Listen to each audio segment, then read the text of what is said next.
Hey everybody, it's your friend Adam, artist, author, and filmmaker, 22-year veteran in the Hollywood filmmaking trenches, founder of the largest studio-level writers lab in Los Angeles. I'm going to be crowdfunding a book, a comic book, graphic novel that I'm working with Caffeinated Tweaker, Steph, who's often in the chat. So I'm just trying to do my intro a little bit more. But we were talking a little bit before the stream started about yesterday's stream. Isaac was on. He was debating Tom Jump. We might talk a little bit about that to begin with.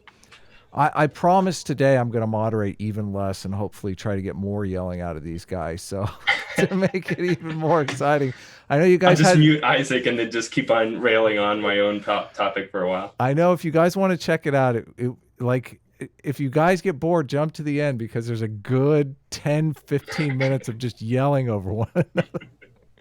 Which is internet comedy gold. So I'll go ahead. I'll let you, writer John Buck, you're the new guy. Why don't you go ahead and introduce yourself? Hi, I'm just like a layman. I write like scripts in my spare time and kind of study philosophy, just not to any expert or professional capacities, just kind of like stuff that I'm watching online, things like that. So Isaac is definitely my superior in this realm. So I'm sure I'm going to be getting a lot to learn from him during this discussion. But I don't know. I wrote a script that's on the topic of antinatalism and morality and all these different types of things. So if anybody's interested in that, I think I have it pinned on my Twitter page. So you can check that out. I have an audio recording with several people that I had acting in it. I was trying to get John to write Social Justice Detective 2 for me. So if you want to tweet at him and rib him a little for not getting on it, an opportunity to make something that to write something that's actually going to get made is actually something that actually people will be wanting to see. Yes, yeah, it's a huge opportunity. So I'll get. I need to focus on that so that I can set out my priorities in a good way that I can actually get working on that. And artists always have a tough send you time. a treatment.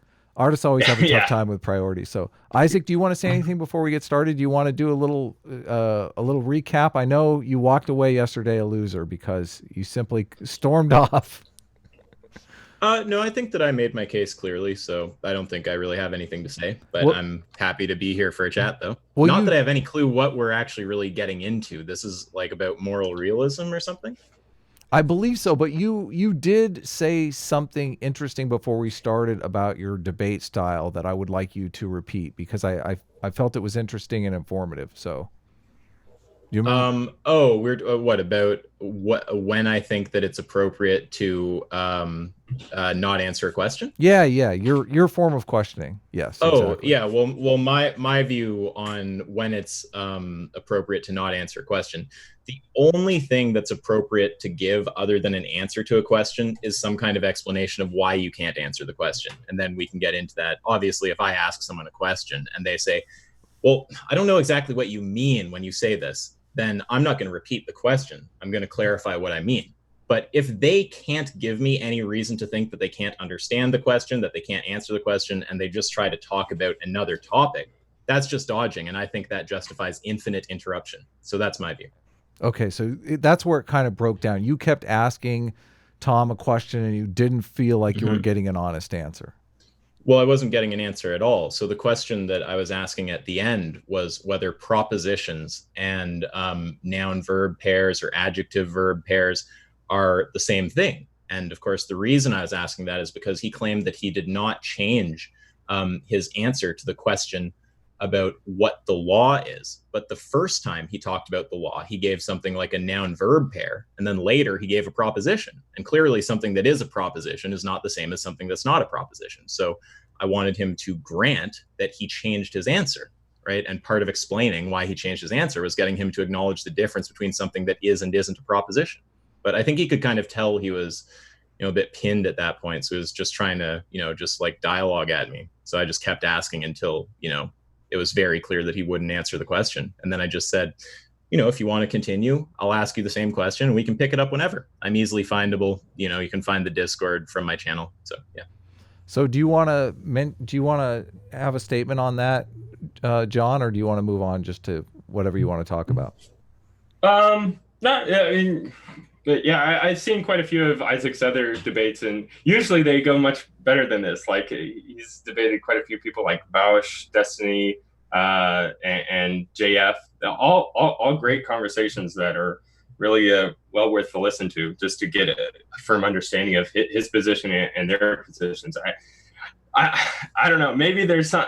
I've noticed quite a few debates that Tom has been a participant in with similar circumstances as this. So it may just be that Isaac's a certain character or a certain temperament that is unwilling of putting up with Tom's bullshit, or vice versa. Well, yeah, I mean, it's interesting you talk about other debates I've had with many people who I have far larger disagreements with than I almost said John Buck, than Tom Jump.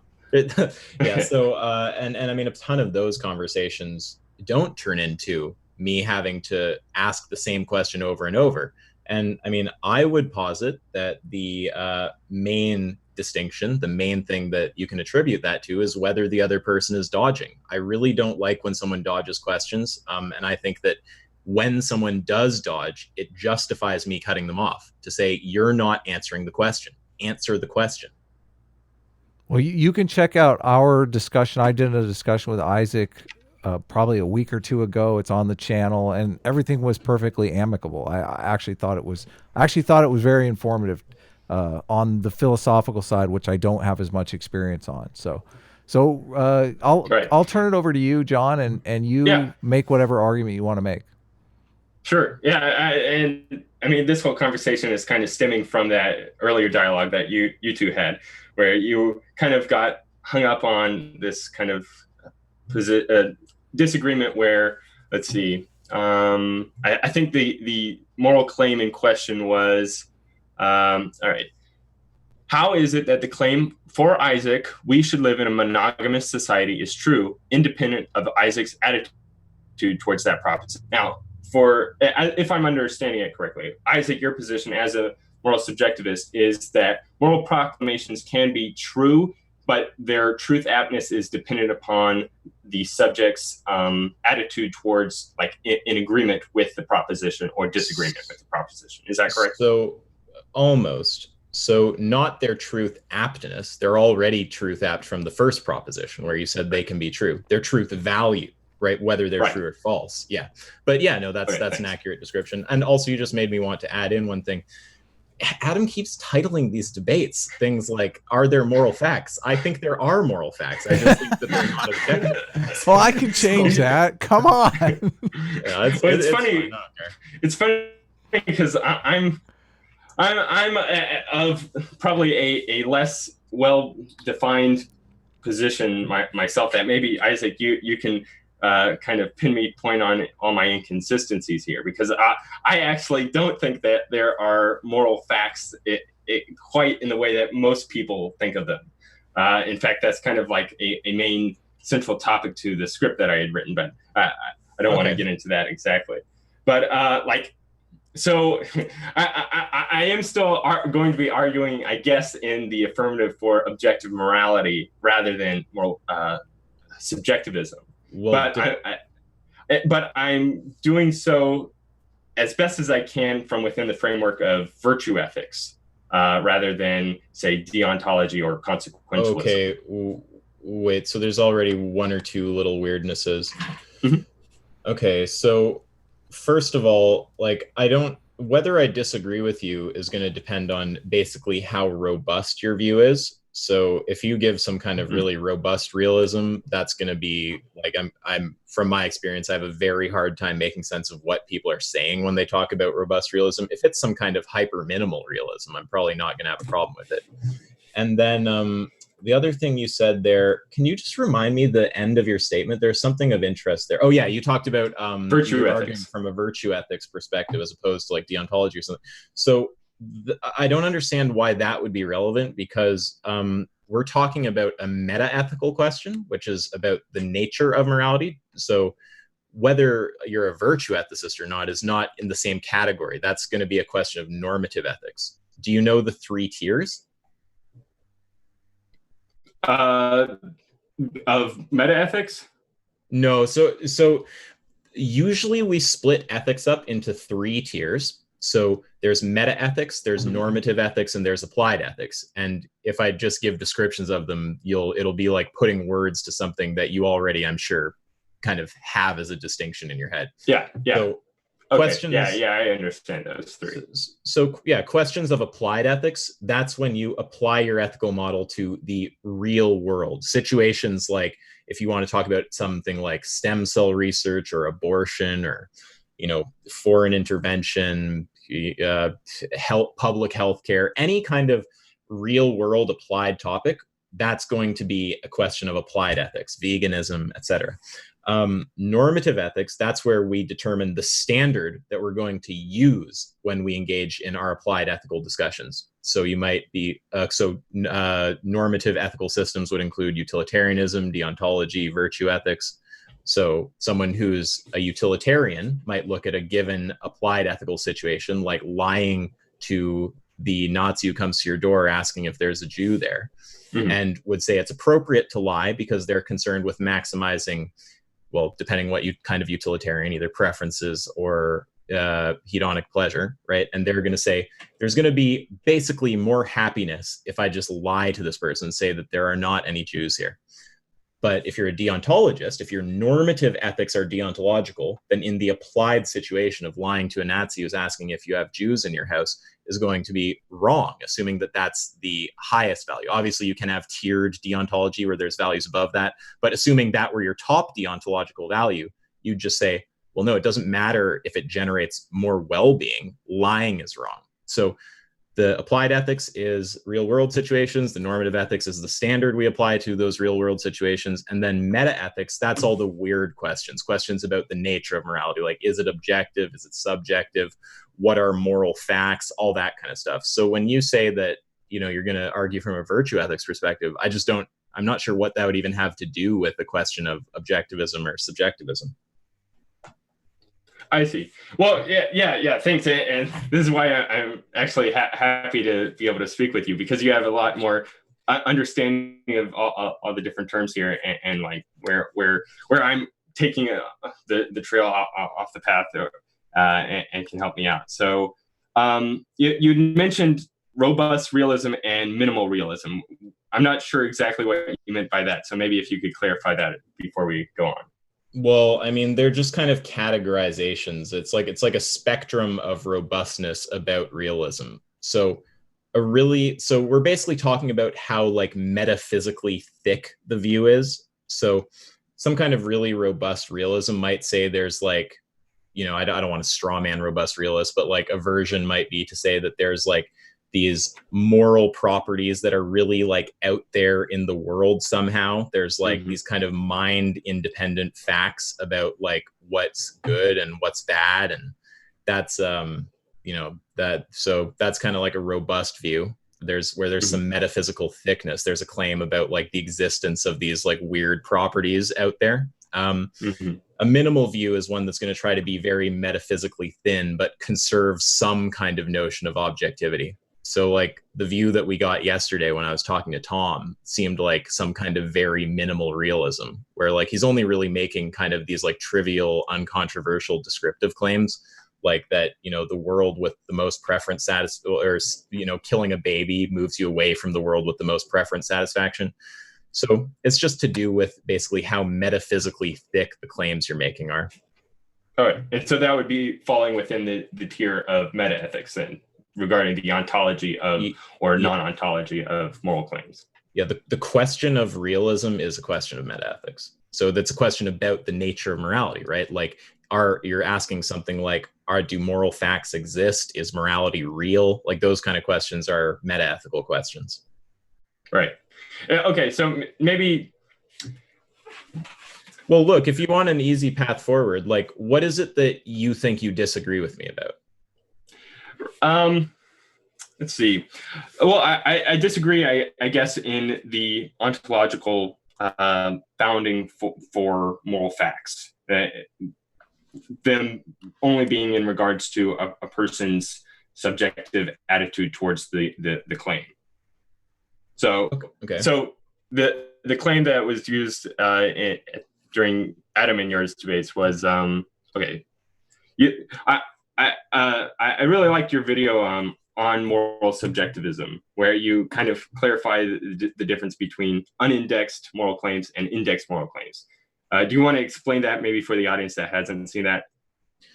Yeah, I just think so. When there's an index on the claim, it's just like so if you have an unindexed claim, that's going to be something like it's wrong to murder. An index claim is going to be something like for Adam, it's wrong to murder. When the claim isn't indexed, I'm not really clear what exactly it's saying. So I think that I can only really make sense of the claims once they are indexed. I see. So there has to be some sort of like, I guess, standard that it's referencing rather than just kind of floating out there. Okay, well, I could think about that, but just a way to put it would be like, if you tell me that, like if I tell you that I view murder as wrong, right? Like, or murder is wrong, for Isaac, murder is wrong, right? That's just some kind of statement about like the type of desires I have or attitude I have towards murder, right? It's like, I don't like that thing. It's not something I approve of. If you want to say that, and obviously whether the proposition is true, it's going to depend on whether that is in fact my attitude. So if I in fact love murder, then the proposition for Isaac murder is wrong would be false as far as I'm concerned.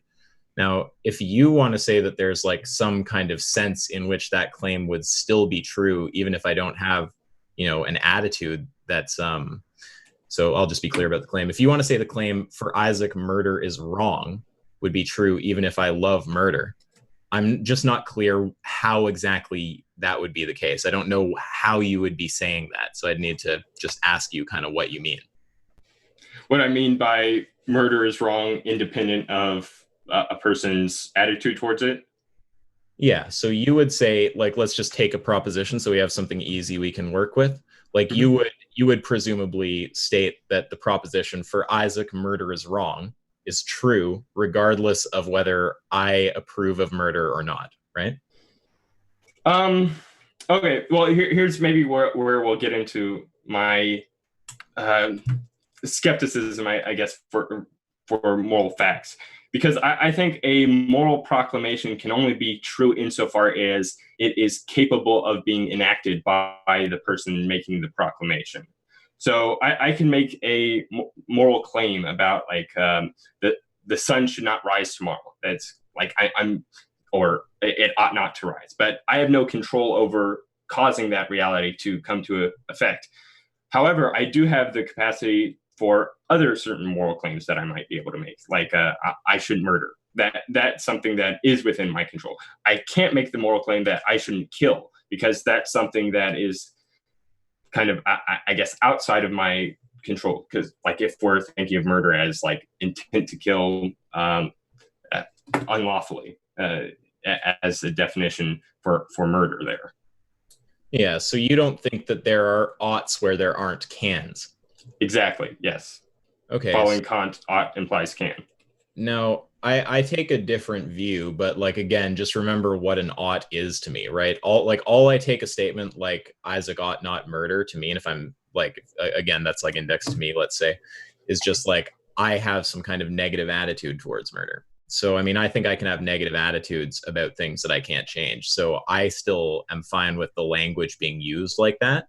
Mm-hmm. But I mean, I don't think you disagree with what I'm actually saying, though. If you look past the semantics where we might be using words differently and just look at what I'm claiming is true, I mean, right. I don't think you would contest that, like, I can still have an attitude that's positive or negative about something that I can't control.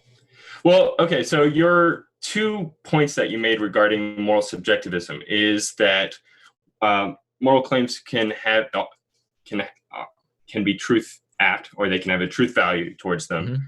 Mm-hmm.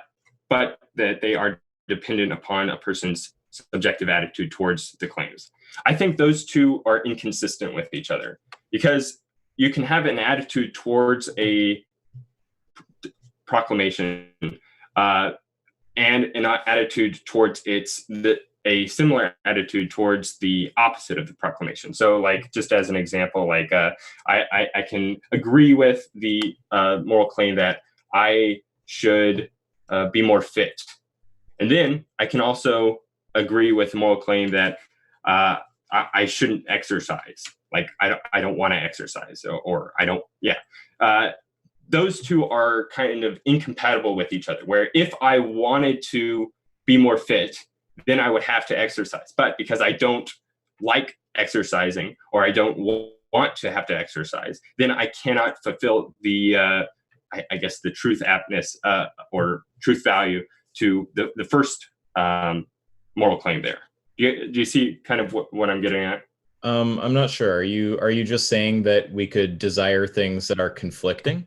Yes. And that kind of raises a question as to whether or not those attitudes towards the moral claims in question can really be truth apt or not, if that's our basis for making it truth apt.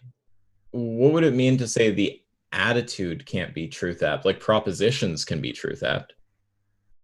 So like, isn't that the kind of the ontological basis you have for the truth value of a moral statement? Yeah, like I'm just the attitude of the subject. Yeah, like I'm just going to say a statement like, for Isaac, murder is wrong is true if I have a negative attitude towards murder. Right. And so if there was some other moral statement, say,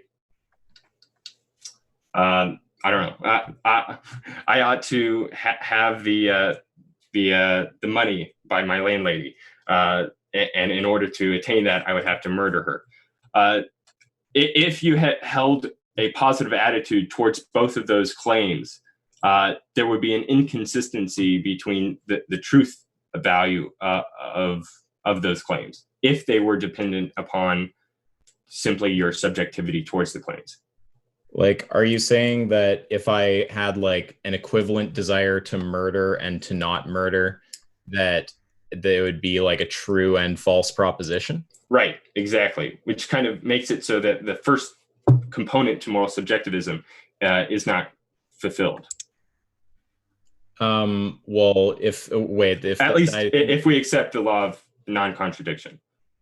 Yeah, right. So, okay, let me think about that. So the criticism is that if you desire something and its negation, then you have some like conflicting moral proposition you think is like true and false.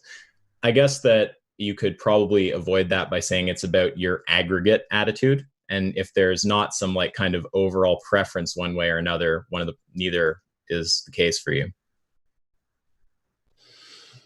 So how would you, I guess, pinpoint then like the fact that you have a higher preference towards one moral claim than the other?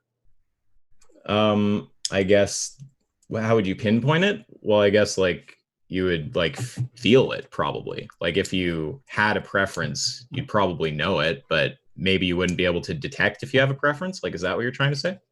Well, like just going back to my first example, like I have the desire to not exercise and I also have the desire to become more fit. Those two are incapable of being fulfilled unless I kind of like go antithetical to one of those two desires. Well, I mean, I think that you can have the two desires, but if you have somehow got like equivalent desires for some proposition and its negation, or something that entails its negation, like, because obviously getting fit isn't like the negation of whatever the other thing you're talking about, like eating healthy or something. It's just you're saying that it's going to entail the negation of that thing. Right. Yeah, I mean, I guess that I would be kind of tempted to say, I'm not sure if this works out, but this is just like my gut reaction. I don't know that you would have really like an attitude one way or the other in that case. So I don't. So you don't think that like the thought experiment I kind of gave out is something that wouldn't actually happen in real life? So, well, I don't think. Well, wait, no. I'm not trying to do that. That would be a Weasley move. If I was trying. I'm fine being clear. So like, I think it would be a Weasley move for me to try to avoid some kind of critique where you try to show like my position leads to some type of contradiction by saying like, oh, but that's not likely to come about. Like that would just be silly. So I think that we'd probably want to look at those attitudes like Isaac ought work out and Isaac ought not work out. And if I don't have a preference one way or the other, then just neither of those propositions are propositions that are going to be true about me. We can like break that down step by step and see if somehow there's a contradiction there, but I don't think there needs to be. So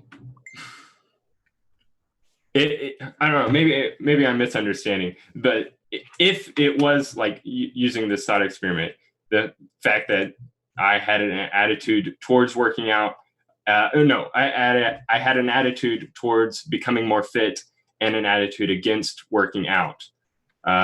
These would not actually be in contradiction, because it's not that I have a desire towards working out. I rather have the desire for becoming fit. And it just so happens that in order to become fit, I have to do something that is against my attitude or against some other attitude I have towards the proposition of exercising. I'm not sure I follow, but I think I might see, sorry, unless there's something you want to clarify there, I think I might see what is causing this right now, this confusion though. No, go right ahead. So I think what it might be is that you're thinking that the wanting to work out and the not wanting to work out, that there's going to be like proposition and negation there. But I don't think... So if I have just to clarify, it's different, where there is wanting to become more fit, and in order to satisfy that desire, it entails having to work out. Right, but so let's just try to understand the critique you're trying to give. So what you're trying to get to is that if I say moral fact, like, correct me if I'm wrong, please, but what you're trying to say is something like, if I say that moral facts are like facts about your attitude or something, if you have equivalent desires for something and not that thing, then that's going to translate into a contradiction. It's going to be like, this proposition is true and this proposition is false. Okay. Right. So if that's accurate, I think that there is probably a reply I can give to that. So I think that I can say that it's not that we're even talking about proposition and negation, like Isaac ought work out, and it's not the case that Isaac ought work out. I think that it would be two propositions. One is Isaac ought work out, and the other is Isaac ought not work out. Those aren't proposition and negation. So this is one of those subtle things. It's kind of like with atheism, how atheism, that it doesn't actually mean that you're taking a positive stance that God doesn't exist. You're taking like it can just be a middling stance. Like, I'm not convinced that God does exist. Right. So there's a subtlety here, but I can say that, my desire to like eat all the chips or something, or versus my desire to like become fit. If we're going to say those entail like propositions about whether I should work out, we could frame it as one proposition is Isaac ought work out, and the other is Isaac ought not work out. So they're not proposition and negation. We might need to write this out for it to be. Yeah. I think we might need to. That sounds good. I'll try it verbally once, but if it doesn't work, then we'll try writing it out, because I'm pretty sure that this is a sound response to what you're saying. So you understand what the negation of a proposition is, right? Yes. And we understand. Let's just start from basics. We understand what a proposition is. It's a statement capable of having truth value. Mm-hmm. Okay, so for anyone watching, something like, I have to take a shot here. So, something like violations of will, like that's not like, or violations of, what was the thing he said? I don't even remember. Yeah, the imposition of will. Yeah, the unjust imposition of will. That's not. No, he didn't even include an unjust, just any imposition of will. Okay, right. So we understand that's not a proposition. A proposition would be something like, the imposition of will is bad. That's a proposition. The sky is blue. That's a proposition. The lamp. That's something that can have a truth value associated with it. Yeah, a statement capable of being true or false. Okay. Isn't hunger an imposition of will? I mean, what? Well, that's going to take us on a. Yeah, I mean, I'm just saying. I was talking a bit with a philosopher actually, and he made this funny point that, on Tom's view, surprise birthday parties are immoral. It is an imposition of will. Now, to be fair, I'm not sure if he has some kind of like reply to that. But well, I tried to pinpoint that out to him last night, just by me saying the words pink elephant. Am I exploiting your biology so as to make you think of these pink elephants, and now that's like me imposing my will upon you. Yeah. I heard that actually, and his answer was very strange, right? Because he said it's not you doing it, it's like the biology. It's his biology, which is right, but ridiculous because I'm like using the biology in the same way that I would be using a knife to impose my will against you. I think that's a good point, right? What is the distinction between you using words or using a knife? I mean, there's obviously a distinction in terms of what you're doing, but I don't understand how one of them is you doing something and the other isn't. When you stab him, is that just you're not stabbing him, his biology is just being affected? Like, that would be a weird. So okay, but anyway, I didn't kill him. His arteries by being exposed to air killed him. I'll try to stay on point though. So we know what a proposition is. So do we understand what a negation of a proposition is? So just the proposition, literally just put not false. It's not just put just put it's not the case in front of the proposition. Okay. So the negation of P is not P. So this is a slight technicality. So that does mean that P is false, but not P isn't false. Not P is true. So the negation isn't the same thing as saying the proposition is false. The negation is the same proposition, but with it's not the case that in front of it. So just basically we'll just do a few propositions so we're clear. Okay, so if I say the proposition is the lion is, what do they do? I was going to say barking. They don't bark. Roaring. Yeah. Lion is roaring. The negation of that is it's not the case that the lion is roaring. If I say, would that be the same as the lion is not roaring? Not necessarily. So it's not the case that the lion is roaring. So let's move over to the wait. I might have just said something wrong there. Let me think about that. The lion is not roaring and the lion is roaring. So the negation of the lion is roaring is it's not the case that the lion is roaring. I see. So it could be the case that, okay, say I say the lion is roaring, but that's false because there's no lion. It's actually a dog or something like that. Yes, that doesn't mean that there isn't actually a lion there. Okay. Precisely. Yeah, exactly. So you could have the negation be true and there's just no lion, but the proposition the lion is not roaring seems to suggest there's like a lion there, right? Right. They're slightly different. So yeah. Thanks for pointing that out.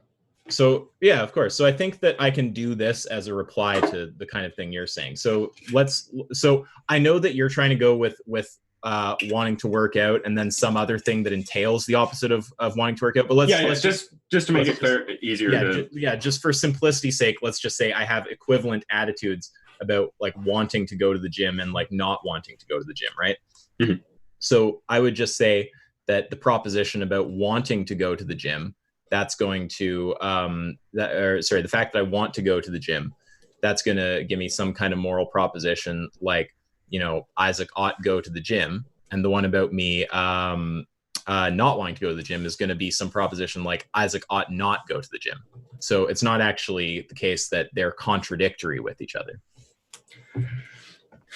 Can you say that again? Sorry, I wanted to write something down real quick to go back to, but I completely lost my train of thought. So the problem I'm trying to get around is that I don't want it to seem like or actually let's not try to go down that road. So the negation of the proposition Isaac ought not go to the gym is it's not the case that the negation of the proposition Isaac ought go to the gym is it's not the case that Isaac ought go to the gym.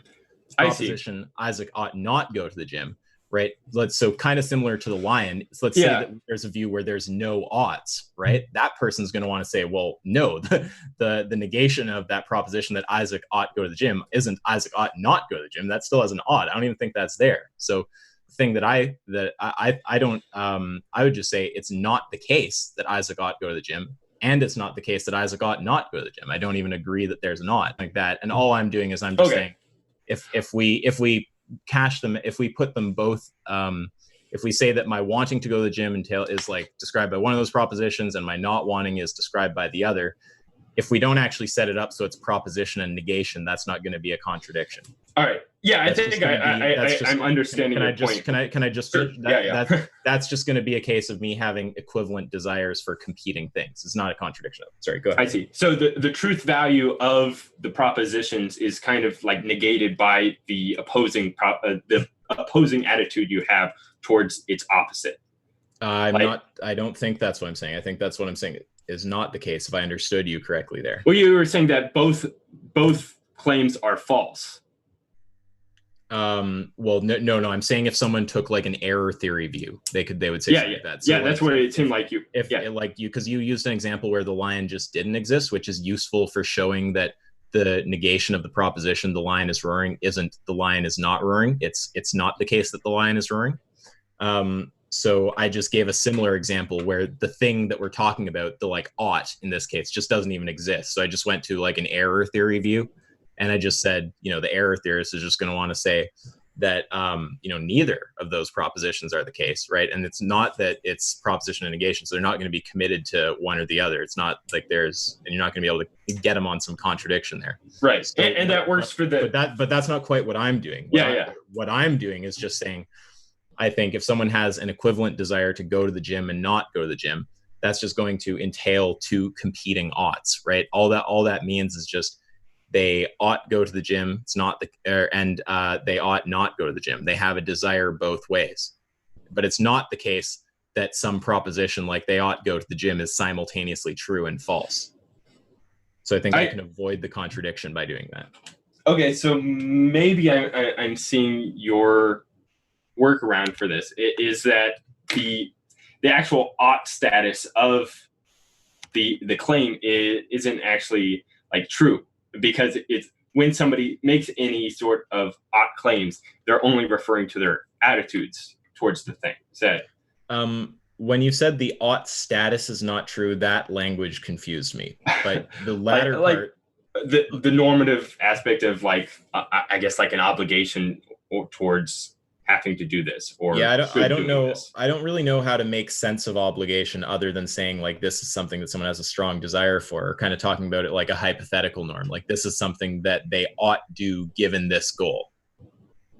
Right, and I guess my kind of avenue towards that, without having to rely upon like moral facts or based off of desires, is based upon like I guess the objective nature of how that claim or the objective nature to the fulfillment of that claim benefits or detriments the subject. Okay. So, wait, we're getting a little ahead of ourselves. So I just want to close off the point about contradiction. Now, if you don't have a reply to it right now, that's fine. My goal is never to like, hey, I came up with a reply and you can't think of one right now, so you got dunked on, like unless someone who's trying to be a sophist, obviously. But so do you currently have a reply to my response to the contradiction thing, or would you say for now you don't have a reply, and if you come up with one, we can talk at a later point? I want to make sure I understand you, because you brought up kind of the moral error theorist perspective, but as I understand, being a moral subjectivist, you do believe that there is a truth aptness to moral claims that are made by a person in regards to their attitude towards it, which is not what a moral error theorist would do. Right. So the thing that lets me get out of the contradiction, I can do whether I can still do as a subjectivist. The only reason I took an error theory perspective for a second is because it parallels the lion situation, where like the thing that's in the proposition doesn't even exist, right? So I just thought it would be useful to use the error theory view to show that the same kind of thing can happen with moral propositions. But let's just forget about error theory if that's going to create. If I'm understanding like why you were using it, it is to point out how the truth value of the proclamation Isaac ought to go to the gym is negated by its opposing or negated proposition. That's not quite what I'm doing. So do we want to spend time on why I went into the little example about error theory, or do we want to kind of just continue along with the main point? Because we can go down that hole, but it's not that meaningful. Well, it was just an illustrative tool. If it didn't illustrate well, then we might not want to waste time on it. But we can if you want. We might circle back around to it depending on how we go from here, because I think that a workaround to these kind of like contradictory attitudes we might have towards a proposition is in regards to their capacity to be enacted. And so if it is a fact that I have an attitude towards working out, but I say I'm crippled in a wheelchair or something like that, this is an attitude that cannot be achieved by me through intent or action or anything like that. so that making kind of on the your opposite. view it's not an ought because you think ought implies can, obviously. Yes. Yeah, I understand that. But with the critique that you were delivering about the contradiction, like you were trying to give a view where subjectivism is going to entail contradictions if someone has equivalent attitudes for something and not that thing. So I've given a reply to that. And I'm just asking, do you think that right now, like if the answer is no, you can't generate a reply right now, it's not a gotcha, we can debate it later. Maybe you just have to think about it for a little bit. But I'd like to close that off before we go to like some kind of new thing. So do you have a reply to that, or would you say? I think you might have had a decent workaround for that, in that the truth value to the proclamations are like non-existent in the case where a person has like self-negating attitudes towards the. Well, wait. So I think I might have given two different replies, and the first one might not have. I think the first one might not have actually made as much sense. So I think the first one that I tried was just saying maybe it's the case that they just don't have an ought there. I think that's probably not the case. I think that they probably have two competing oughts. I think that would make more sense. But those competing oughts aren't actually a contradiction. So if you want me to, I can just try to go through it one more time just for clarity's sake. Sure. So if we say that like I have equivalently strong desires to go to the gym and to not go to the gym, then the propositions that I'm going to say are true there, the moral propositions are Isaac ought go to the gym and Isaac ought not go to the gym. So both of those are true for me, but it's not the case that there's simultaneously a proposition that's true and false, because my not wanting to go to the gym, that's not going to be represented by the proposition, it's not the case that Isaac ought go to the gym, which would be the negation of Isaac ought go to the gym. It's just going to be represented by Isaac ought not go to the gym. So I could have simultaneously, it could be true that I ought go to the gym and I ought not go to the gym, which is not going to be a contradiction necessarily. Well, it's not a contradiction. So I can just have competing desires. And then when you talk about it in terms of like moral propositions, you just say, there's these two propositions that are both true for me. It's like I should go and I shouldn't go. I have a desire to, I have a desire not to. I see. So is it because of your understanding of the nature of the moral claim being made by the person as being, it is only referring to their own attitudes or their desires? I might have another way I can put it that might be easy. So in order for the negation of the proposition Isaac ought go to the gym to be true, I would have to not have that desire. Me having some competing desire isn't going to make the negation true. I have to not have that desire. I see. So because it's based upon desires, there's no way in which desires can like be in contradiction to one another, unless, because like you can't have the desire to not go to the gym at the same time as not having the desire to go to the gym. Well, the way that I'm framing it, I could try to think through the way you just phrased it and see if it captures what I'm saying. But sometimes when someone spits what you've said back to you in slightly different language, it's it's a little weird to process. So what I would just say is that me wanting to go to the gym, that can be phrased as a proposition, Isaac ought go to the gym. And me not wanting to go to the gym, that can be, put as the proposition, Isaac ought not go to the gym. So that's not proposition and negation. Proposition and negation would be Isaac ought go to the gym, and it's not the case that Isaac ought go to the gym. So it's kind of subtle. It's like the atheism thing. But is that clear? Do we want to spend more time on that? Just to touch base with the morality topic, how does desire interface with the architecture of morality? I don't really know what that means. Well, how does what you're talking about desire claims, like desire to go to the gym, how does that interface with anything morality related? Right. So maybe we can get a understanding of what your I don't know, maybe what you consider morality. Is it just any normative claim?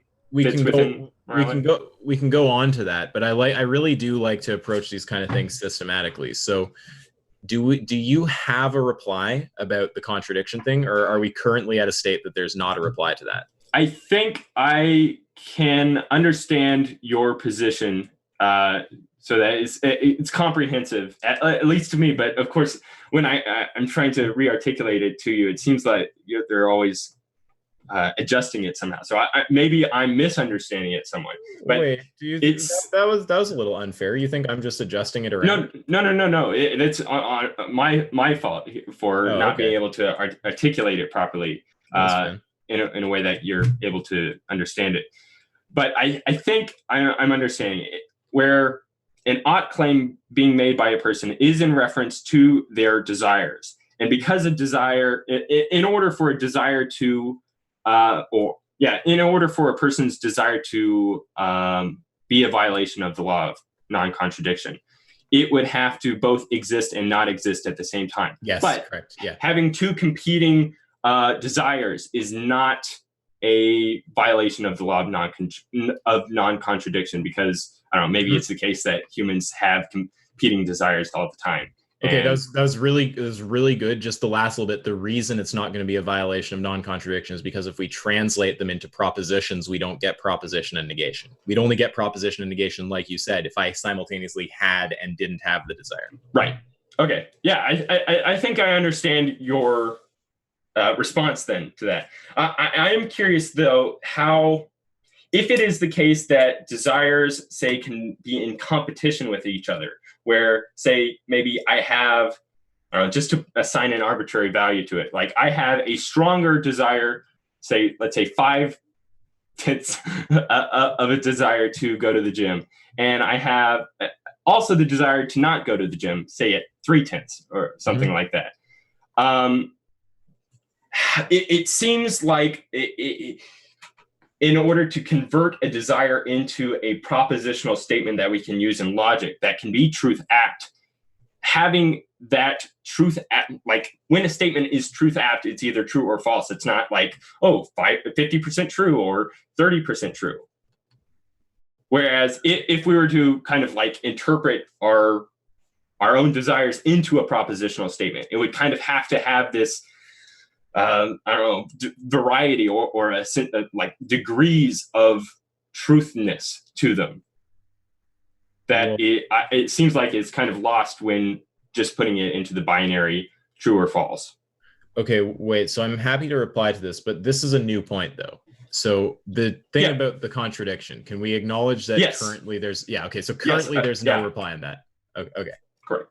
Okay, which is fine. It's not like, again, I just like to be systematic. It's fine if you go and think about it and you're like, Isaac said a fucking ton of bullshit there and I just didn't have the answer on the spot and you want to come back and hash it out. Maybe I've said something that doesn't make sense. I don't fucking know. So that's fine. But okay, if we close that off and we want to move to the next thing, that's fine. So the next thing is you kind of think that just having propositions that refer to like whether you have the attitude or not doesn't capture like the kind of richness of the attitude, like how strong or how weak it is or something like this?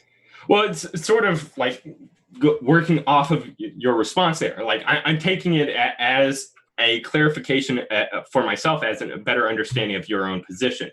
But from now understanding that, it kind of raises up the question, at least for me, in how when you have competing desires against each other, where say you have a 50% desire for one thing and a 30% desire for its negation, or actually not even going into negation, but simply the fact that you might have competing desires, where some desires might be more desirable and other desires you might have might be less desirable in comparison to those other ones. How is it that both of those desires can be true to the same degree as each other? Wait, sorry, I'm confused. Are you saying that if you have a preference for A and you have a preference for B, or sorry, a desire, I don't really care about the language. Yeah. Desire for A, a desire for B, and you have a lesser desire for B. And what are you asking me from there? How is it that both desires can be put into propositional form that in such a way that doesn't, well, I don't know, maybe there is a way that you can put it into propositional form, like I guess by including the other desire inside the proposition itself. Yeah, is what you're trying to do, like, it seems like the proposition is kind of binary, and it seems like if you have competing desires, or you have a desire for A and a lesser desire for B, but we translate them into propositions, when you hear the propositions, it kind of sounds like you have equivalent desires, but really it's not capturing the fact that they're different in degree. Is that exactly? Yes. Yeah, that is exactly it. Unless, of course, maybe this will be your kind of response by, I don't know, using both of those desires together into the same proposition. Like, I have the desire to eat chocolate cake more than the desire that I also have towards working out. I know that it's kind of back, but maybe we'll use a different example just so that we're not circling back on earlier topics. So I'm not sure how they've like formally dealt with that, but I'm sure that criticism has been raised. So like two things that come to my mind are like, you could probably make a statement just about your aggregate desire, and that would tell, like, you could say something like, overall, Isaac do this, and that could tell you which kind of wins out. Or you could still make the two separate desire statements and then also give them some kind of index about their strength, right? Just somehow add in a little index about the strength of the ought. Like within the proposition itself? Yeah, like instead of Isaac ought murder, you'd be like, or Isaac ought not murder, like Isaac really ought not murder. Now you could do something more technical. You could do something more technical. I'm being a bit cheeky, but you could do something more technical than just adding the word really. But you could just add some index into the proposition about the strength of the desire. And I mean, that seems like it would solve the problem. So I do agree, though. It's an interesting thing to point out. Like, hey, it kind of seems like when you translate these into propositions, we're like losing this kind of richness that we have when we just talk about the desires, where it's clear like which is stronger, right? But that's going to be trivial to solve. Like someone's just going to be able to put an index about the strength of the desire into the proposition. Yeah, that's an interesting response to that, because it's funny, like my first video that I put on YouTube was just this kind of like 50-minute tirade on the topic of metaphorical truth. And one of the like definitions that I used was like a proposition that, if acted upon, returns the expected value more often than it does not. So let's see, just as an example, like the one that Brett Weinstein always uses is don't porcupines throw their quills. Now, nested within that is the meaning avoid porcupines. And the reason for that is, if you avoid porcupines, you'll be at less risk of infection and, I don't know, starving or dying, or some other, like, maybe a better one would be like, a gun is always loaded. Treat a gun as if it's always loaded, or just believing that the gun is always loaded. And so maybe, by, I don't know, adding in degrees to a proposition where it's like, I don't know, has on a probability scale of returning the expected outcome could be a sufficient workaround. But I don't know if that still fits within kind of like propositional logic, though. Well, wait, that's not quite what I'm doing. Like, I don't want to bring in any kind of concept like metaphorical truth. So, I mean, we can talk about that for a minute if you want. Like, I just take metaphorical truth to mean something that is false, but that, if believed to be true, would produce some kind of outcome that we consider desirable. So, like, if you believe that, guns are always loaded, then you're going, which is false, right? You're going to be less likely to shoot someone because you're operating by this kind of heuristic where you, like, don't let a gun point at someone because, it's loaded. That'd be bad. So, right. And that would probably be kind of a diversion from the topic. So maybe... Yeah, I want to go back to it. Sorry, all I was going to say about metaphorical truth is just like, so that basic idea seems fine to me, right? Of course that exists. If you believe in reincarnation, you're less likely to like harm animals or something, fine. But the only problem I have is when people try to say metaphorical truth is primary. I don't know exactly how they mean that, but it sounds like they're saying something that like the effects of something and whether they're beneficial or you can think of it like from a utilitarian perspective, where if I tell a lie which brings about greater happiness to more people, then I have a duty to speak out this lie and to cause people to believe in it. Well, you might not have a duty, but it would be good to depend on the right. Yeah, that depends upon a person's meta-ethics, whether they have a duty to do what is most good or not. So is there something about metaphorical truth that's like of import here, or are you just kind of, you're just saying there's a loose similarity of like... I'm trying to understand your I guess workaround to the scaling of desires that we might have that won't be able to be put into propositional form. So in the same way that we can take a proposition like you ought not murder, murder is wrong or something like this, and then index it to a person, like for Isaac, murder is wrong. You could also add an index about how strong the wrongness is. So you could add, like, I mean, again, this is going to sound a little funny if I do it like this, but you could just be like, Isaac really ought not murder, or Isaac really, really ought not murder. So, I mean, you could do it more technically and put, like, numbers in there or something. But the point is just that you can add an index there, which is just some kind of like modifier on the proposition that can fill out that data that you think is lacking. All right. Well, okay. That's an interesting response that I don't know. I'll have to think about that to see if that works around, and maybe I'll be able to find online different people that have tackled that critique of moral subjectivity. But maybe I don't know. This is probably going off the rails from what the audience is probably looking for. So maybe that would be true. Well, yeah. He put blood sports in the title. I know, you guys aren't fighting. I'm gonna have to take that out. I feel like this is clickbait. Well, I was thinking, like, I don't even know who this poor guy is. Like, what's he think is coming? Like, I mean, I'm yeah. Okay, so well, this was off of yesterday. Come on, things got wild. It was great. Then invite Tom back on. Get him, and then. So where are we at? Are you a moral objectivist, John? All right. So my position is that if we believe that moral facts exist, such as babies ought not to be murdered, the fact that babies are murdered within our reality would be indicative of the immorality of the creator of this of this world. So it would kind of be like, I don't know, if this was a simulation, we're living inside of a simulation, and say there was a moral fact outside the simulation that babies ought not to be murdered. But then the creator of the simulation creates it such that there is the capacity for babies to be murdered. This would be in violation of that moral code or that moral fact, I guess. Okay, so there's like a few things about that. Like, I'm wondering now if you're a theist, but just before we get, you are a theist? Yeah. Okay. All right. So we've got so that I mean that's going to be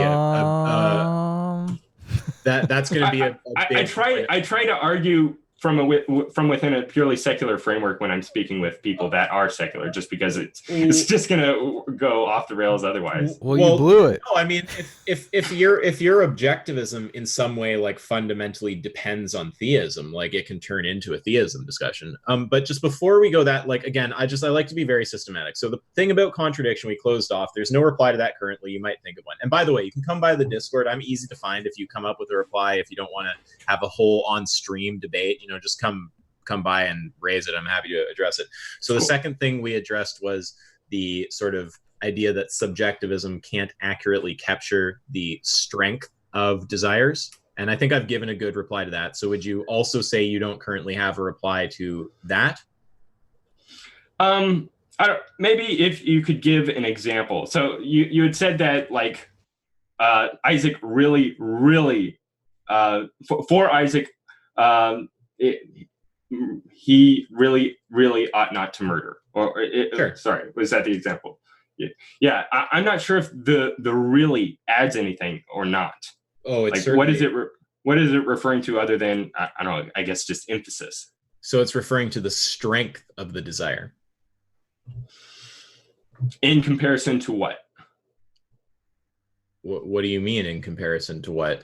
Well, I mean, like, how much can it express? Sorry? Like, okay, so, like, I don't know, for terms like strength or weakness or greater or lesser, it seems like there's always something that it's in reference to. So if the strength of a desire is in reference simply to the desire itself, then that doesn't really tell me anything. If it's in reference to the other desires that they may have, this does tell me something. Well, no, we don't need to bring in other desires. Just say that let's just picture there's one world where you want vanilla ice cream, and there's another world where you're like fiending for vanilla ice cream. Like, if you don't get that fucking vanilla ice cream, you're going to be in a bad way, right? So we can just use two propositions, like, John ought eat vanilla ice cream, and John really fucking ought eat vanilla ice cream, right? And if you want to say that we don't currently have a way to describe with mathematical precision the strength of the desire, like, of course there's a limitation there, but the general idea is just that we could put an index there that's about how strong the desire is, and that's going to in principle solve the problem that on subjectivism you can't capture degrees of desire. So if you kind of want to do A and you really want to do B, you just get two propositions like you ought to do A and you ought to do B. That can be resolved by adding in an index to the propositions about how strong the desire is. So you could, I don't know, the way in which I at least think of evaluative statements is in regards to what they're in contrast to, I guess. And so just from you understanding your example is like in contrasting to a world in which a desire is weakly held versus a world in which the desire is strongly held. I guess I could. And it's not that saying it's really held is like somehow referring to that other world. Like the only reason I gave two worlds is it just seemed like a simple way to describe it. Just like you have a desire for the same thing, but in one world it's more strong, and in that world the corresponding proposition would just have a stronger word about the like strength index, right? We just add a index about the strength of the desire, and it's just going to be stronger in the world where the desire is stronger. So I can, if you want to say something like we currently can't get mathematical precision about the strength of desires, I mean, there's probably some degree of precision we can get with like brain imaging or something, but I'll of course acknowledge that. Like, yeah, we can't just be like, you have the desire to like 99.58. Like, I'm not saying something like that. I'm perfectly fine with not having that mathematical desire. What is the question? You're getting a lot of people in the chat asking, what is the correlation between desires and oughts? I don't necessarily know how that is, because in my moral framework, a lot of morality is fighting against desire. Okay. Well, I'm hesitant to just shift over topic. Like, so my quick answer to that is, to me, when I hear an ought statement, the only way I can really make sense of that is like the ought is something they desire, right? It's like the ought is a hypothetical norm. This is what you ought do if you have this desire. But would you say that it's moral for like a person to jump on a hand grenade and save his entire platoon, but not desirable? I think that, well, what are you talking about from my perspective? Could I say that from any individual perspective, it is simultaneously moral and not desirable? I can think of lots of things that are moral and not desirable. I mean, I pretty much take moral to mean desirable. So on my view, it doesn't make much sense to say it's moral, but it's not desirable, unless you're talking about separate frames where like one person desires it and the other doesn't. So it's moral for one guy and the other guy doesn't desire it. Well, if you say the same person considers A moral and doesn't desire A, that doesn't make any sense to me. I just take the moral thing to refer to their desires. But even something as cliche as like taking one for the team implies that it's something undesirable, but the team will benefit from it. That's what morality is all about.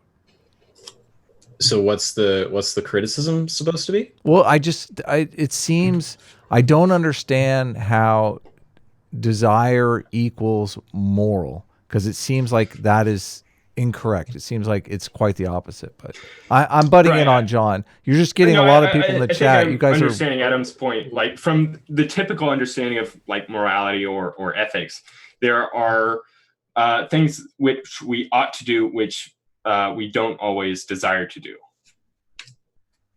And so from within moral subjectivism, that is, I guess, an incompatible worldview to have or perspective to take. Well, let's just talk about my subjectivism, because I mean, there's like, it's a big umbrella, but I mean, I just take, when you say like X is moral, I just take that to mean you find X desirable. So if you have some other understanding of what it means for something to be moral, you can like provide it if you want. But I'm sensitive to the fact that we're losing the topic we were on a minute ago, which was about this question of whether subjectivism can't capture desire intensity properly. Which, I mean, can we acknowledge that there's been a decent response given to that? Like, I don't see what's wrong with the response. And just probably my last kind of response to your response, it is just to, I guess, clarify. If, say, the moral proposition is true that John really, really ought to eat food right now, while at the same time, the other proposition, John ought to drink water right now, is also true. Mm-hmm. How are... Well...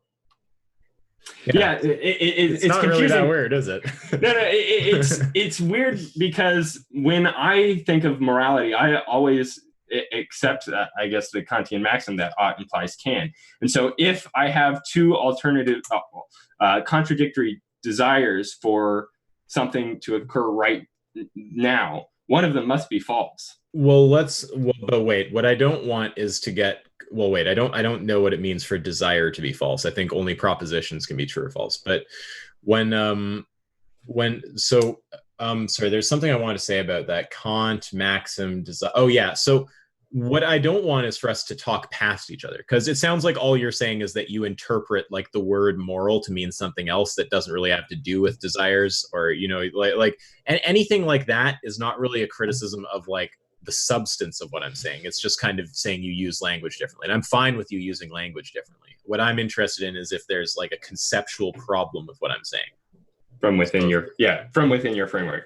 Well, I mean, it doesn't have to be an internal critique. If you give a good external critique, I mean, that's fine too, obviously.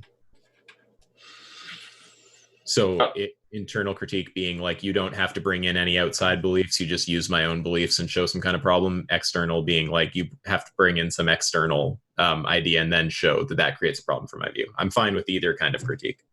But what I'm saying is not really like, it's not really meaningful. Is like, if we're just sitting here and you're saying, well, typically, like, I think of morality as meaning this, and I'm saying, well, typically I think of morality as meaning this.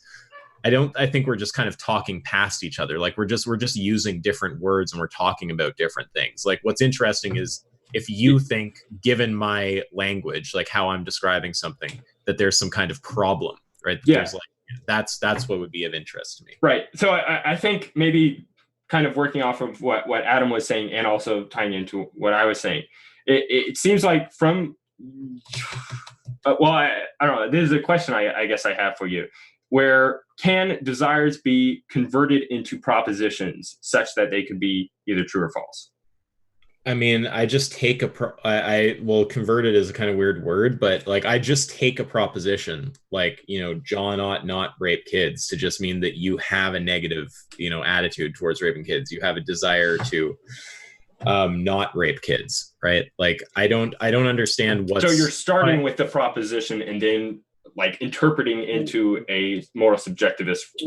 Well, I'm just giving you a way that I can make sense of a proposition like that. So I think if we say that the proposition just refers to whether you have like an attitude that's kind of in line with the action or not, whether you have a desire for the thing in question, whether it's your preference, you know, you can use whatever language there. I'm not really picky about it. Then I can make sense of what the proposition is saying. So that's just a way to cash out the propositions that I think generally make sense. Right. So like, I don't know, just considering it from within yourself, like doing a kind of self-analysis of your own desires, how does it go? How does a desire you might have convert into a proposition that can be true? Okay, so I want to talk about desires and propositions about them, but like I just get hung up like this. So the question we were on before was this criticism about subjectivism not being able to capture the intensity of desires. So I've given a reply to that. Do you have a reply to my reply or not? And then we can go to the other one that you want to talk about. Yeah.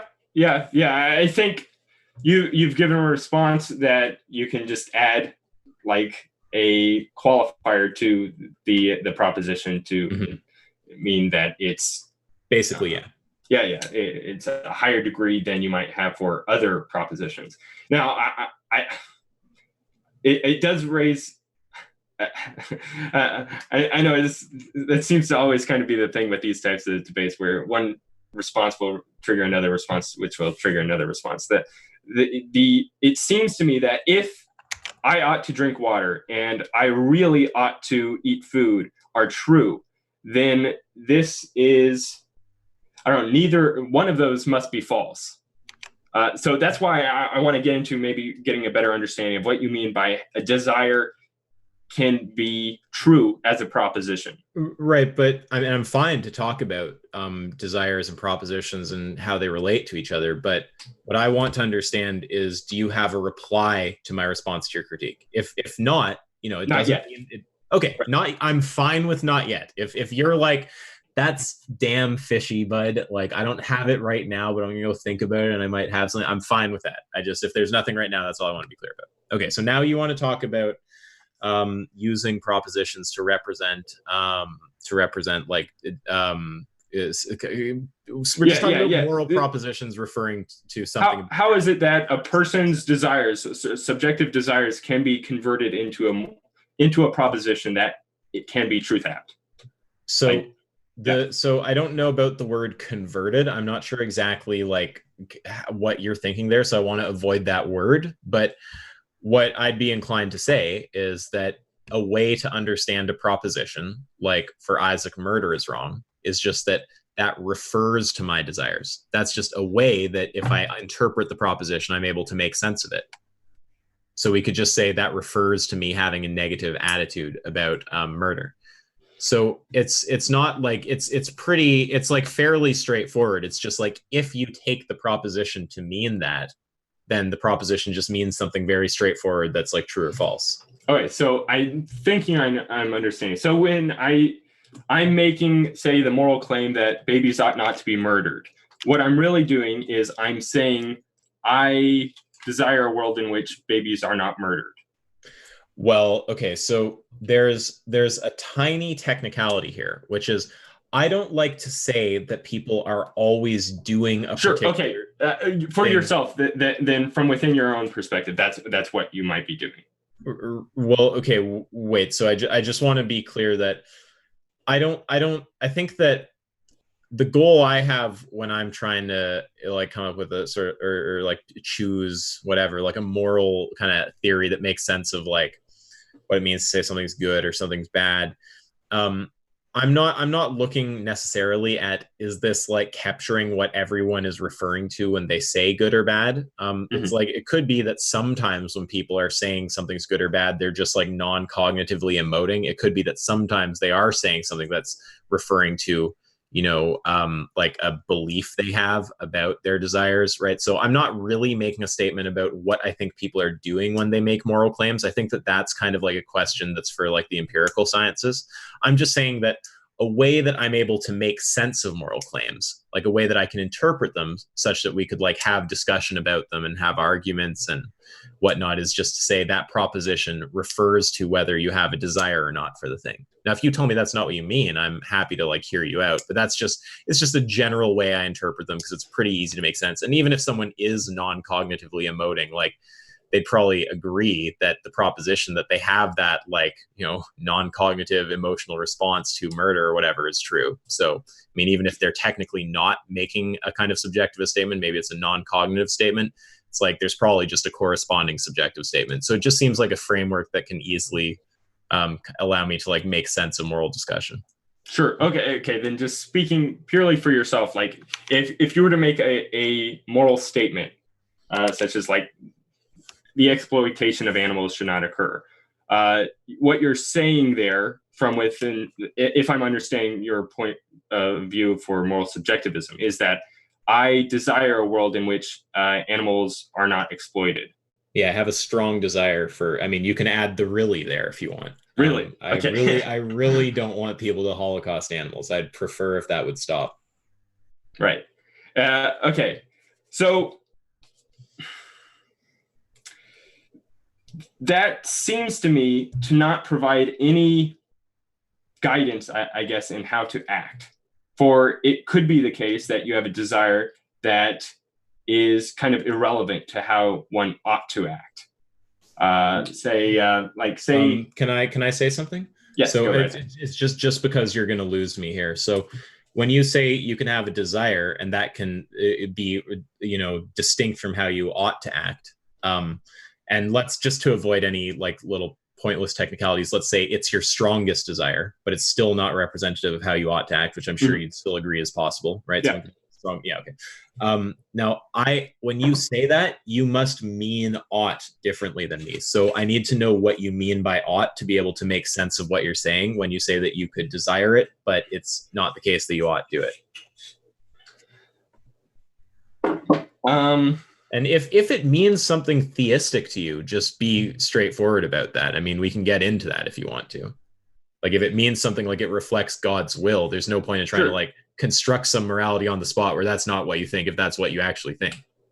No, I would say like it could be the case that I have strong desires towards a certain outcome or a world, say like a world in which there is no animal exploitation. But it is also the case that I have no capacity to act upon such. Sorry, that wasn't where I was wanting to be going with this. Yeah, I think I know what you want to say. You want to say something like, I could have a strong desire to rape people, and it's still not the case that I ought rape people, right? Right. Yeah, there could be better or always worse. Going to the rape. Always going to the rape. Well, I mean, I know it's not an objective morality debate unless you guys love this stuff. Well, I know yesterday you asked for a lewd example, and I was so down my train of thought I didn't even hear you. So sure.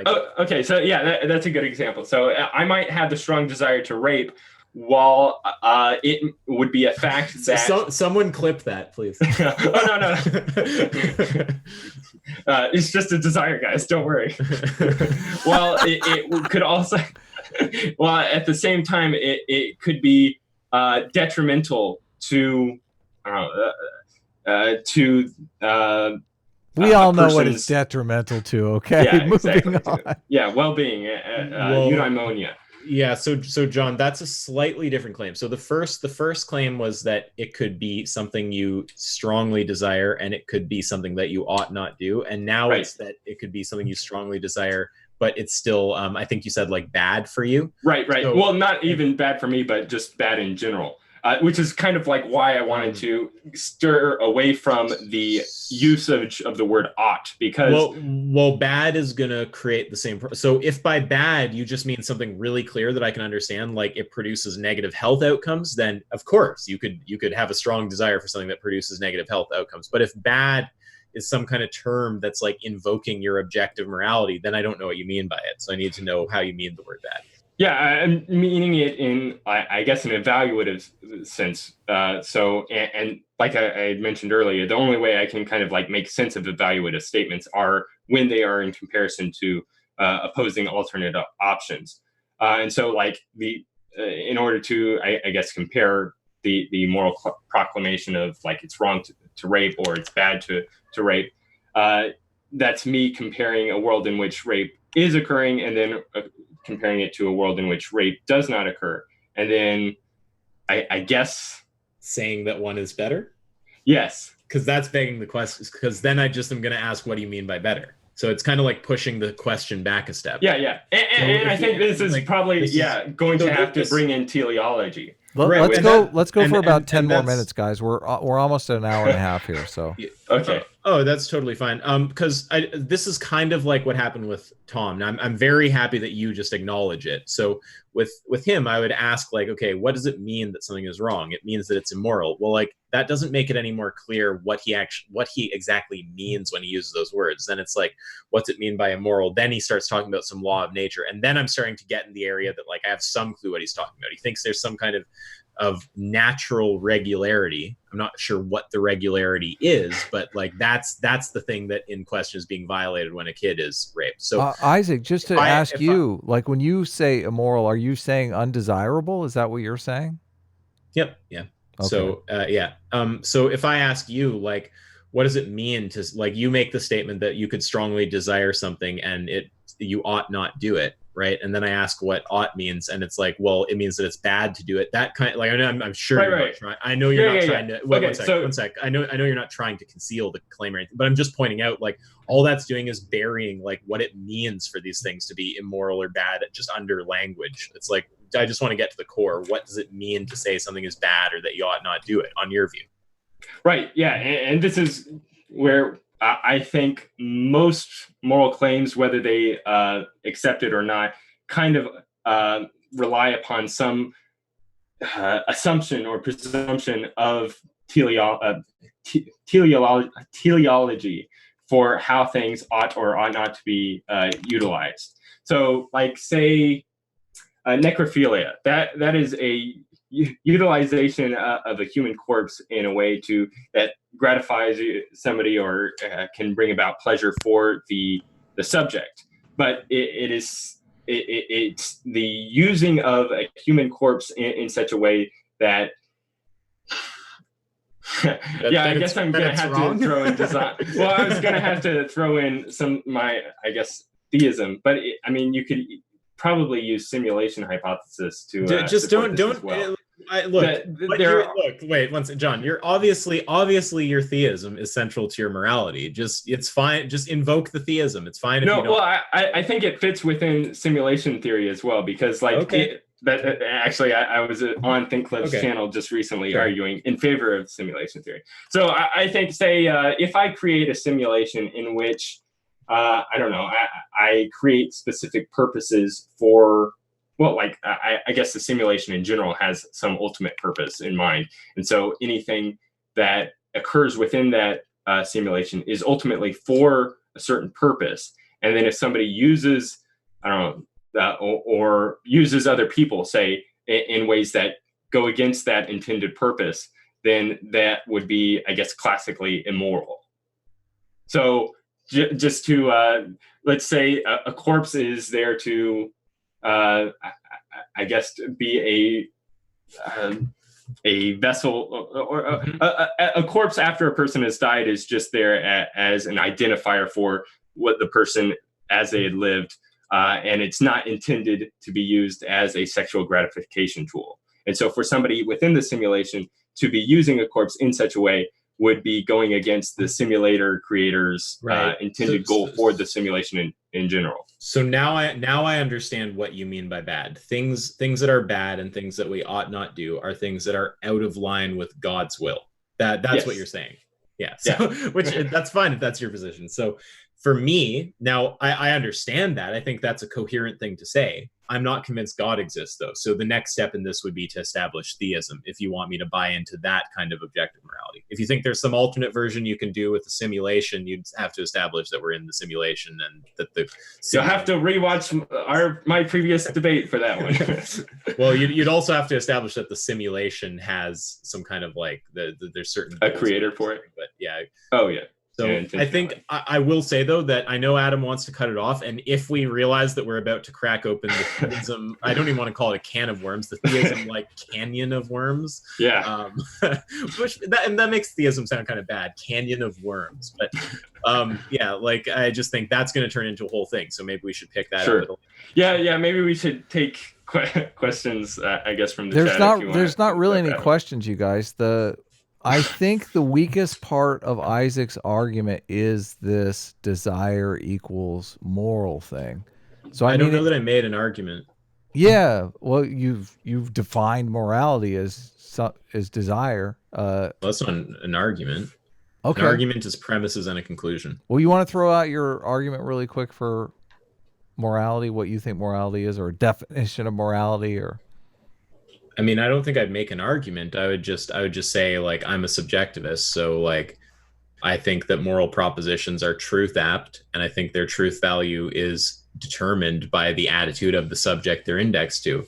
If you asked for an argument for that, then I would just start saying, like, the kind of things that those propositions refer to and that they can be true. And I could lay out some kind of, like, formal argument if we really wanted to go down that road. Do you know, can you steel man my understanding of morality, my definition of morality? I mean, we talked about it before, I think. Yeah, I think that you have like, I don't really know, dude, but it sounds like you have an analysis that's pretty much just descriptive, where you're just saying like the things that we consider moral are the things that have been in evolutionarily, that have been adaptive in our evolutionary history, and the things that we consider immoral are the things that have not been adaptive in our evolutionary history. And there's certain kind of core things that humans all over the world find moral and not moral. And but I am defining morality simply as a set of rules that binds a group of people, combines individuals into a group. A set of rules. That's exactly what I'm defining morality as. Okay, so what's the challenge there for me? Because I'm down to say I'm just curious how you would define morality. Like, are you defining? I mean, a set of desires, I guess. Yeah. Define morality. It's weird. I'm normally thinking about moral subjectivism, so I kind of want to say morality is like, it's like I want to give a good definition of morality. Well, you can take your time. I'm never on Discord, but you know where to find me. Yeah, like I'd be inclined to say that it's like it's kind of like a description of the things that we consider to be like right and wrong, and what right and wrong ultimately means to me is just the things we desire and the things that we don't desire. So to me, morality is just a big account of the like sort of picture of our like subjective sort of like psychological landscape and the things we desire and don't desire. But so that's my general view. Do you see how my moral framework though is more useful in studying morality and how it affects the world? Like, if morality is a set of rules that binds individuals into a community, and those communities are in competition with one another, you can start studying like which sets of rules function better. I think that there's nothing about my view that implies that you can't study which sets of rules make people function better. We'd have to define what better means. But if better is like more social cohesion, like happier people, like, yeah, we could have some scientific investigation into what kind of rules bring about those conditions. But are you maximizing desire? What do you mean when you ask, am I maximizing desire? Well, you're pinning your whole moral framework to desire. You're basically saying desire is an integral part of my framework. Well, I'm just saying that I don't really know a good way to make sense of moral statements other than to say they're statements about the kind of things we desire and don't desire. Well, I think like what I was kind of getting from Adam's and your guys in your conversation last week, like Adam was making the claim that it's better for society to be monogamous than it is to be polygamous. Right, but we all desire polygamy. Yeah. Oh, well, all the desirable males desire polygamy. Correct. Whereas all of the undesirable males desire monogamy. So it seemed like from within, like the very statement itself has the referent for what's better. So it's better for society to be monogamous. So if we have a good understanding of what society is, maybe that can give us an indication for whether or not the statement is true. So if society is like a collection of people working in cooperation with each other, sustained across time, then if monogamy provides a greater satisfaction of that definition of society than polygamy does, and we can, it's an empirical question that we can actually study, then that gives us a indicator of whether or not that moral statement is truth apt, whether it is or is not better for society, using at least that definition that we have for society. Well, if the idea is just that something is better for society if, to list a few things, it like maximizes social cohesion or maximizes happiness or whatever the things are Adam cares about, like if all he means by better is that it does those things, then yeah, there's going to be objective facts about what kinds of, for example, rules would bring about those consequences. I wouldn't have any problem with a statement like that. This is again kind of getting back to what I said before. When I am arguing with someone, I'm interested in if we actually conceptually disagree. Like if we're just referring to different things as morality, but you don't actually think the thing I'm saying is false, and I don't think the thing you're saying is false, then that's not, I don't really view that as a disagreement. I just think that we're using the language differently. So I'm not sure there's anything there that I disagree with. Yeah, and it's kind of funny too, because like from within your framework, kind of like centralized within the desires of the individual. I'm not so sure how incompatible that actually is within a lot of theistic moral frameworks, because like I know from within Thomism, that as far as I understand it, that the desires are kind of like implanted in us from God towards the greatest good. Of course, we can be incorrect in what is the greatest good, which I guess saying that our desires can sometimes be incorrect, which I guess from your framework would be not true. Maybe. I don't know what it would mean for a desire to be incorrect. Yeah. Well, it could be incompatible with greater other desires, perhaps, maybe. But of course, we already went down that, and you did provide a response to that. So Alex Karras for $5 says, "Well, this seems more entertaining than Tom Jump." See, maybe not everyone does like blood sports. Maybe so like a productive conversation. I changed the title for you, Isaac. It's our surprise parties immoral. Well, he's gonna take that as a shot to him, but that's okay. Tom's cool with me. I've done 3 or 4 debates with Tom, so yeah, Tom and I like to beat each other up, so it's not a big deal. Do you want to say anything in closing, Isaac?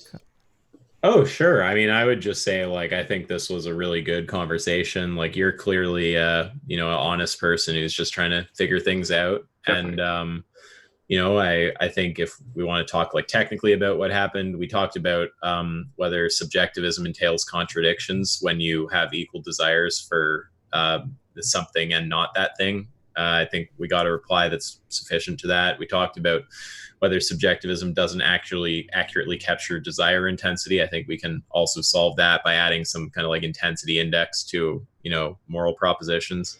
And I would just say and then we talked kind of about miscellaneous things from there, and we came around ultimately to theism. So I think that probably the next step, if we talk, is to talk about theism. But I would just say, overall, I had a really great conversation, and you're welcome to buzz me anytime if you want to chat more. Come by the Sweet. Discord. Yeah. Thanks. I'll definitely do that, Isaac. Yeah, well, you're a really great conversation partner. You're very intelligent. I like triggered Isaac a lot better, but. John, do you want to close up? Do you want a closing statement? Yeah.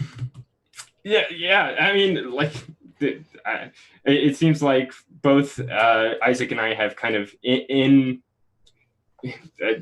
distinct definitions for morality, where I include the capacity for a moral claim to be enacted to qualify its truth value, whereas Isaac doesn't seem to do that. So that would probably be our biggest difference, which I don't know, maybe next time we talk, that could be another subject that we touch on.